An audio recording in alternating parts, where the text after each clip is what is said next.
আজ সকাল 7:30টা পর্যন্ত নির্বাচনী প্রচারণার নির্ধারিত সময় ছিল। উৎসবমুখর এই সময়ে দেশি ও আন্তর্জাতিক গণমাধ্যমের ধারাবাহিক প্রতিবেদন, বিভিন্ন নির্ভরযোগ্য প্রতিষ্ঠান ও জরিপের ফলাফল, বিএনপি চেয়ারম্যান জনাব তারেক রহমানের নির্বাচনী জনসভায় স্বতঃস্ফূর্ত ও বিপুল উপস্থিতি এবং মাঠ পর্যায়ের বাস্তবতা সবকিছু মিলিয়ে এটি আজ স্পষ্ট যে জনসমর্থনের দিক থেকে বিএনপি সর্বোচ্চ পর্যায়ে রয়েছে। সারা দেশে বিএনপির পক্ষে যে গণজোয়ার সৃষ্টি হয়েছে তাতে একটি অবাধ, সুষ্ঠু ও গ্রহণযোগ্য নির্বাচন হলে বিএনপির নিরঙ্কুশ বিজয় অনিবার্য, ইনশাআল্লাহ।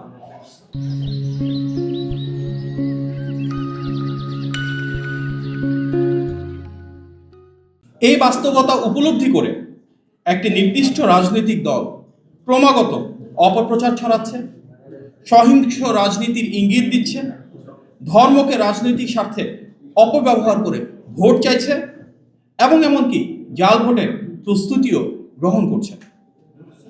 জনরায়ের শক্তির মুখে দাঁড়িয়ে এ ধরনের অপকৌশল তাদের রাজনৈতিক দেউলিয়াত্বের প্রমাণ। যারা সারাক্ষণ সততা, দুর্নীতির বিরুদ্ধে অবস্থান এবং ইনসাফের বয়ান তৈরি করেন, তারাই যদি নির্বাচনের মাঠে টাকা দিয়ে ভোট কেনার চেষ্টা করেন তাহলে সেটি অত্যন্ত লজ্জাজনক। এই বিষয়ে খোদ দলীয় প্রধানের আসন ঢাকা 15-তে তার জন্য দাঁড়িপাল্লার ভোট চাইতে দলটির অন্যতম শীর্ষ আইনজীবী নেতা যেভাবে প্রকাশ্যে টাকা দিয়েছেন এবং ভোট কেনার চেষ্টা করেছেন, সেই ভিডিও ইতিমধ্যে দেশব্যাপী ভাইরাল হয়ে তুমুল সমালোচনার জন্ম দিয়েছে। দুর্নীতির বিরুদ্ধে তথাকথিত অবস্থানকে পুঁজি করে যে দলটি নির্বাচনী প্রচারণা চালাচ্ছে, তারা সেই প্রচারণাতেই সাধারণ মানুষকে, এমনকি শিশুদেরও অর্থ দিয়ে প্রলুব্ধ করছেন, যা নির্বাচনী আচরণবিধির চরম লঙ্ঘন। এটি অত্যন্ত পীড়াদায়ক যে স্বয়ং ওই দলের দলীয় প্রধানের আসনে টাকা দিয়ে ভোট কেনার অপপ্রয়াস চলছে। তাহলে চিন্তা করুন দেশব্যাপী দলটি কি করছে। নির্বাচনী আচরণবিধির এই লঙ্ঘন একাধারে জনবিচ্ছিন্নতা ও রাজনৈতিক দেউলিয়াত্বের প্রমাণ।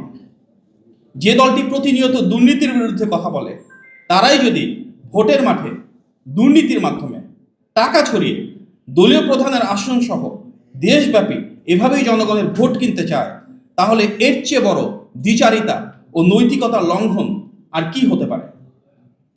এই বিষয়ে আমরা আপনাদের কাছে নির্বাচন কমিশন প্রণীত সংসদ নির্বাচনে রাজনৈতিক দল ও প্রার্থীর আচরণ বিধিমালা 2025-এর বিধি 4 উপস্থাপন করতে চাই, যেখানে উল্লেখ রয়েছে কোন রাজনৈতিক দল বা প্রার্থী কিংবা তাহার পক্ষ হইতে অন্য কোনো ব্যক্তি বা প্রতিষ্ঠান নির্বাচন পূর্ব সময়ে উক্ত প্রার্থীর নির্বাচনী এলাকায় বসবাসকারী কোনো ব্যক্তি, গোষ্ঠী বা উক্ত এলাকা বা অন্যত্র অবস্থিত কোনো প্রতিষ্ঠানে প্রকাশ্য বা গোপন কোনো প্রকার চাঁদা বা অনুদান বা উপঢৌকন প্রদান করিতে বা প্রদানের অঙ্গীকার বা প্রতিশ্রুতি প্রদান করিতে পারিবেন না।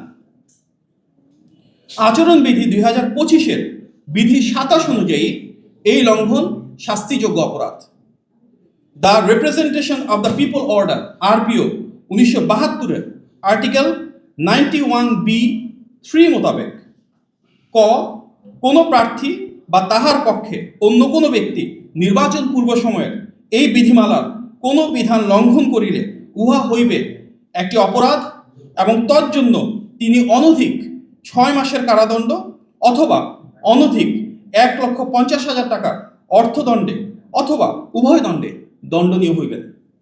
খ, কোনো নিবন্ধিত রাজনৈতিক দল নির্বাচন পূর্ব সময়ে এই বিধিমালার কোনো বিধান লঙ্ঘন করিলে উহা হইবে একটি অপরাধ এবং তজ্জন্য উক্ত রাজনৈতিক দল অনধিক 1 লক্ষ টাকা অর্থদণ্ডে দণ্ডিত হইবেন।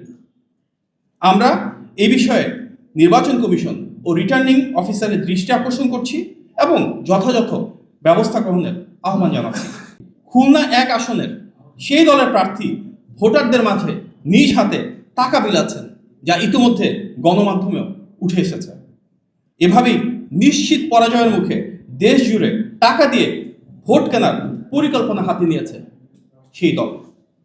এটি আপনারা সবাই জানেন কিভাবে তারা বাড়ি বাড়ি গিয়ে ভোটার আইডি, বিকাশ, রকেট ও নগদের নম্বর সংগ্রহ করে অসৎ উদ্দেশ্য বাস্তবায়নের উদ্যোগ নিয়েছিল। আমরা জানতে পেরেছি সেই দলের একজন শীর্ষ নেতার আসন কুমিল্লা 11-14 গ্রামে দলটির সন্ত্রাসীরা রাতের আধারে দেশীয় অস্ত্রশস্ত্রে সজ্জিত হয়ে বিএনপি নেতাকর্মীদের উপর হামলা চালিয়েছে। এছাড়া বগুড়া 7 আসনের নন্দীগ্রাম উপজেলার 4 নং থালতামাজ গ্রামে গতকাল রাতে উক্ত দলের সাজাপ্রাপ্ত ও চিহ্নিত সন্ত্রাসী কর্মীদের দ্বারা স্থানীয় বিএনপি নেতৃবৃন্দের উপর হামলা চালানো হয়। এতে অনেকেই গুরুতর আহত হন, তাদের ভাঙচুর করা হয় বাড়িঘর এবং লুটপাট করা হয়, যা জনমনে চরম ভীতি সৃষ্টি করেছে। আমরা এই ধরনের প্রতিটি ঘটনায় অতি দ্রুত স্থানীয় প্রশাসন তথা রিটার্নিং অফিসার ও আইন শৃঙ্খলা বাহিনীর হস্তক্ষেপ কামনা করছি। বিএনপির অবশ্যম্ভাবী বিজয় নস্যাৎ করতে যত অপপ্রচার, ষড়যন্ত্র, অর্থনৈতিক লেনদেন কিংবা সহিংসতায় করা হোক না কেন, গণতন্ত্রকামী জনগণ তা রুখে দিয়ে নিজেদের অধিকার সুপ্রতিষ্ঠিত করবেন ইনশাআল্লাহ।